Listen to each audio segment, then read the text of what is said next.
좋은 아침입니다.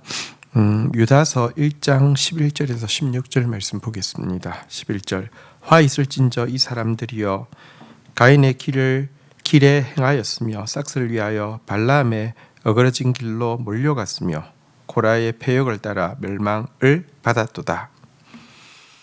12절 그들은 기탄 없이 너희와 함께 먹으니 너희의 애찬의 암초요 자기 몸만 기르는 목자요 바람에 불려가는 물 없는 구름이요 죽고 또 죽어 뿌리까지 뽑힌 열매 없는 가을나무요. 13절 자기의 수치의 거품을 뿜는 바다의 거친 물결이요 영원히 예비된 캄캄한 흑암에 돌아갈 유리하는 별들이라.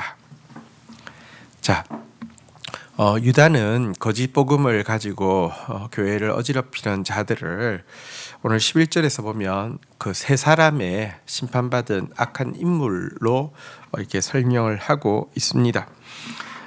첫 번째는 가인이고 두 번째는 발람이고 세 번째는 고라인데요.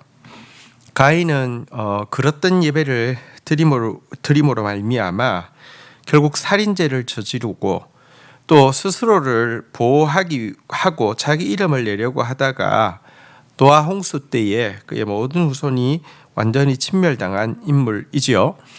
또 발람은 하나님께서 여러 차례 경고하셨고 돌이킬 기회를 주셨음에도 불구하고 결국은 불의의 싹스에 마음이 빼앗겨 하나님의 원수들에게 이스라엘을 타락시키고 망하는 법을 알려주다가 심판을 받아 죽게 된 제사장의 이름이지요. 마지막으로 고라는 하나님께서 그들에게 레위인의 자리를 주셨지만 자기 자리에 만족하지 않고 하나님이 아론과 모세에게 부여하신 제사장권과 지도자권에 도전하다가 땅이 입을 벌려서 삼켜버린 레위인의 지도자들이죠. 이 세 인물이 심판받은 바로 이 죄가 이단에게는 반드시 드러나게 되고 이단은 반드시 이 세 사람처럼 가인처럼 망하고 발람처럼 망하고 고라처럼 망할 것이다 라는 경고가 이 11절의 의미입니다. 여러분, 하나님을 예배해야 되는데 사실은 가짜 하나님을 예배하고 있으니 어떻게 멸망하지 않겠습니까? 바른 예배는 생명이라고 하면 그릇된 예배는 자멸의 지름길이 됩니다. 여러분, 발람처럼 돈을 사랑하는 것 그거 자체가 우상 숭배이니 어떻게 망하지 않을 수 있겠습니까? 경건을 이익의 도구로 보는 자 사꾼들이 어떻게 심판받지 않을 수 있겠습니까? 또 고라처럼 교만하면요, 그건 패망할 수밖에 없는데요. 이단은 반드시 교만의 문제, 그리고 이 부정한 돈의 문제, 그리고 이 하나님을 모욕하는 이 망령되이 일컫는 거짓 예배의 문제에 반드시 걸려들게 되어 있는데요. 문제는 이와 같은 거짓의 이단자들이 뻔뻔스럽게도 성도의 식탁에 아무렇지 않게 지금 침투해 있다라고 지적을 하고 있습니다. 하지만 이들이 침투해 있는 목적에 대해서는 여러 표현으로 얼마나 부정하고 악한 것인지에 대해서 또 얼마나 그들이 받을 심판이 큰 것인지에 대해서 묘사하고 있었습니다. 여러분, 그들은 사랑의 교제를 깨트릴 목적으로 침투해 있는 암초 같은 존재입니다. 그들은 양에게는 관심이 없고요. 실상은 양을 착취해서 자기 몸만 살찌우려고 하는 위선자들입니다. 그들은 은혜의 비를 내려줄 것처럼 보이지만 바람만 불면 맥없이 불려가는 물 없는 구름에 지나지 않고요. 그들은 자기의 옳음을 증명할 열매를 맺을 것처럼 떠벌리지만 죽은 지 너무 오래되었고 뿌리까지 뽑힌 나무 같아서 절대 열매를 맺을 수 없는 존재다라고 묘사합니다. 또 그들은 거친 물결을 일으키는 것처럼 수많은 약속을 이렇게 그 사람들에게 주고 있지만 실제로는 그들이 일으킨 것은 수치스러운 거품에 지나지 않고 다 꺼져버릴 것이다 라고 이야기하고 있고요. 또 별똥별과 마찬가지로 유리하다가 영원한 흑암의 지옥으로 떨어질 운명에 지나지 않는다, 이렇게 이 거짓 교사들, 이단자들의 운명에 대해서 묘사하였습니다. 자, 그러면서 이들에 대한 에녹의 예언을 지금 들고 있습니다. 14절부터 보도록 하겠습니다. 아담의 7세 손 에녹이 이 사람들에 대하여도 예언하여 이르되 보라, 그가 그 수만의 거룩한 자와 함께 임하셨나니 15절 이는 뭇사람을 심판하사 모든 경건하지 않은 자가 경건하지 않게 행한 모든 경건하지 않은 일과 또 경건하지 않은 죄인들이 주를 거슬러 한 모든 완악한 말로 말미암아 그들을 정죄하려 하심이라 하였느니라. 16절 이 사람들은 원망하는 자며 불만을 토하는 자며 그 정욕대로 행하는 자라. 그 입으로 자랑하는 말을 하며 이익을 위하여 아첨하느니라. 자, 유다는요 그 에녹의 예언을 가지고 저들에 대해서 이제 책망하고 있습니다. 저들의 입에서 나오는 원망의 말, 불평의 말, 자랑의 말, 아첨의 말에 대해서 여호와께서는 반드시 심판하실 것이라는 것이 이 예언의 이제 그 핵심적인 내용이라고 할 수 있습니다. 여러분, 하나님은 말에 대해서 심판하실 것인데요.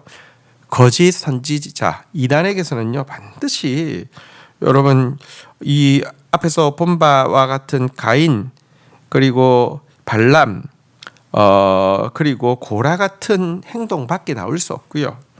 또 원망, 불평, 자랑, 아첨 같은 말밖에 나올 수 없어서 심판받게 된다는 것이 본 예언을 인용한 목적입니다. 한편 이제 이 구절에 대해서는 조금 논란이 있습니다. 왜냐고 하면 이 에녹의 예언의 내용이 에녹서라는 그 위경, 그러니까 이제 이렇게 우리가 정경이 있고요. 정경에는 받아들여지지는 않았지만 사실은 이제 그 가치가 인정되어지는 책을 외경이라고 하고요. 그런데 이제 가짜로 만든 책을 위경이라고 하거든요. 근데 이제 구약의 위경 중에 한 권인 에녹서에 여기에 인용한 같은 성경 구절이 있는 것 때문에 논란이 있는 구절입니다. 하지만 저는 이게 그 에녹서 위경인 에녹서의 인용이라기보다는 고대로부터 전성되어 온 공통된 어떤 자료의 인용으로 보는 것이 옳다고 생각됩니다. 성경의 출처는 밝히지 않지만 다들 알고 있는 듯한 자료에서 이야기하는 것을 인용하고 있는 부분들이 여러 군데 나오고 있는데요. 이것이 그와 같은 인용에서 나온 것이라고 보는 것이 더 옳을 것 같습니다. 그 인용에서 나온 것을 위경에서 도 인용을 한 것이고요.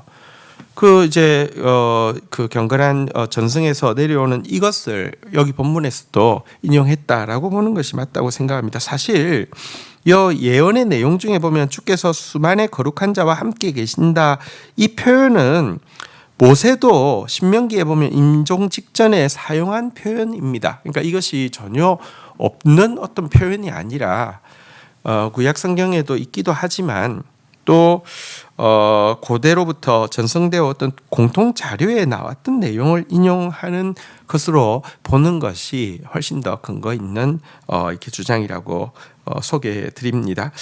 그리고 이 에녹의 예언을 인용한 목적은 분명합니다. 우리도 마찬가지입니다. 원망의 말, 불평의 말, 자랑의 말, 아첨의 말, 하나님으로 말미암지 않던 모든 불경건한 말에 대해서는 심판받을 것이라는 사실을 오늘 본문을 통하여서 우리가 분명히 붙잡아야 되겠습니다. 주신 말씀 붙잡고 기도하며 나가도록 하겠습니다.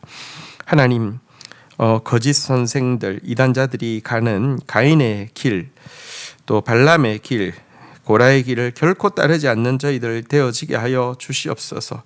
하나님의 이름을 망령되게 일컫는 자 되지 않게 하여 주시고, 돈을 사랑하는 자 되지 않게 하여 주시고, 교만한 자 되지 않도록 도와 주시옵소서.